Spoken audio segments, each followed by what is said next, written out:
पाकिस्तान से क्या पाया, उन्होंने हमें क्या देना। पहले अल्लाह करे वो खुद अपनी हालत संभाल लें। तो क्या कह रहे हैं, हमने कुछ सब कुछ खो दिया? बिल्कुल हम ये लाश में हैं, बिल्कुल तबाही के दाने पे खड़े हैं। आपको ये प्रोग्राम पाकिस्तान में करें, उनको बताएं कि वो जिस हालात में है तो वो अल्लाह ही जंगे कश्मीर के लिए हुई ना 3, किस कश्मीर के लिए। जो ऑक्टोबर कश्मीर के लिए हो रही है। हमारे पास जो जंगे हुई हैं ना भाईजान, अब पता नहीं आप ये चलाएंगे कि नहीं चलाएंगे। 71 में उन्होंने आपसे वो सारा कुछ ले लिया, 65 में आपने बामुश्किल माजरत के साथ अपनी जान बचाई। कारगिल में आपको पता है आपके साथ क्या हुआ है, मैं नहीं कहना चाहता। तो आप कौन सी जंग जीते हैं कश्मीर की? 65 में बामुश्किल आपने जान बचाई, कारगिल में आपका क्या हाल हुआ? तो कौन सी जंग हमारे लिए लड़ी है?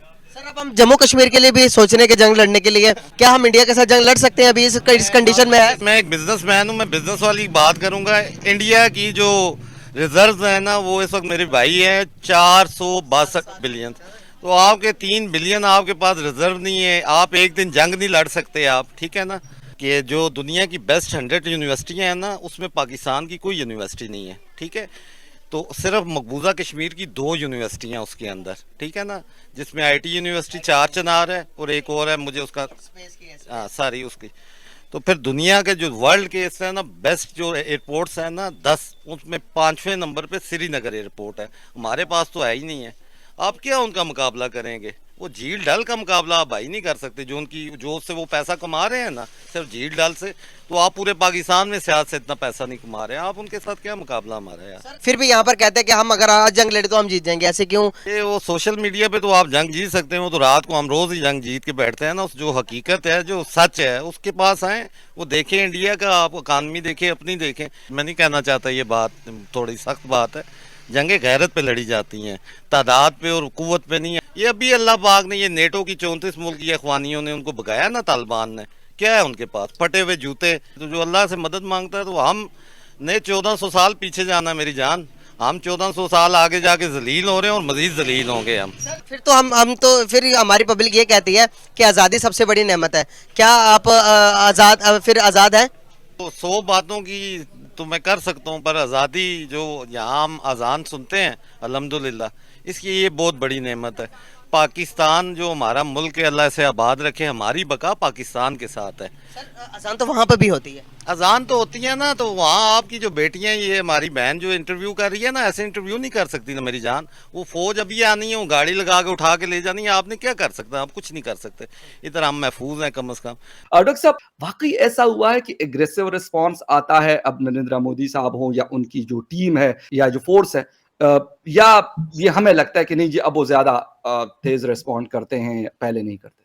देखिए, हर साल the office of the directorate of national intelligence ODNI एक ग्लोबल थ्रेट परसेप्शन की रिपोर्ट देती है। पाकिस्तान को लेकर उन्होंने जो कहा है, इंडिया पाकिस्तान के सेगमेंट में, उसमें ये कहा है कि अगर पाकिस्तान की तरफ से कोई टेररिस्ट एक्टिविटीज होती है इंडिया में, मुंबई का एपिसोड ले लें या पार्लियामेंट पे जो अटैक हुआ है इंडिया पे, इस तरह का कोई टेररिस्ट अटैक इंडिया पे अगर होता है फ्रॉम पाकिस्तान, तो इस तरह के ऑर्केस्ट्रेशन में वो they actually use the word Narendra Modi's government will potentially react in a very violent way. They mean that India will attack Pakistan in a very aggressive fashion. So that is the thing. अगर पाकिस्तान फिर कोई बेवकूफाना हरकत करता है 2024 election से पहले, then India is not going to miss the chance. At least this government will take the chance. Instead of saying Indian government, उन्होंने जो नरेंद्र मोदी का नाम लिया, there are lots of things unsaid about it.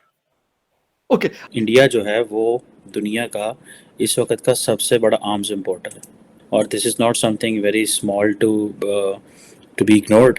America जो है वो दुनिया का सबसे बड़ा जो जिसे आप कह लें एक्सपोर्टर है। उसके बाद रशिया करता है, फ्रांस करता है कुछ 11%, China 5.2%, Germany, Italy, UK, Spain, और ये सारे के सारे इंडिया के दोस्त हैं एक्सेप्ट चाइना।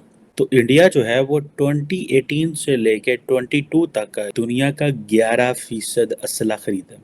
अगर दुनिया में 100% 100 गन्स बिक रही हैं, जस्ट गिविंग यू एग्जांपल, तो 11 गन्स इंडिया ने खरीदी हैं। सऊदी अरब ने 9 खरीदी हैं, कतर ने 6 खरीदी हैं, ऑस्ट्रेलिया ने 4, चाइना ने 4।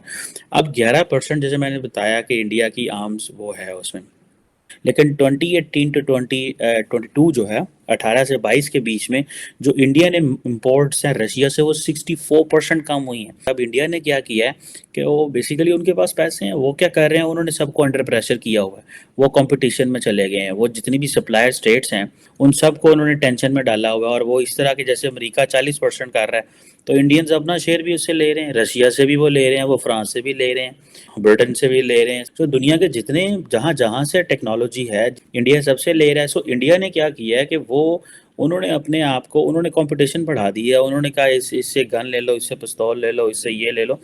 इसराइल से वो ड्रोन्स ले रहे हैं, अमेरिका से वो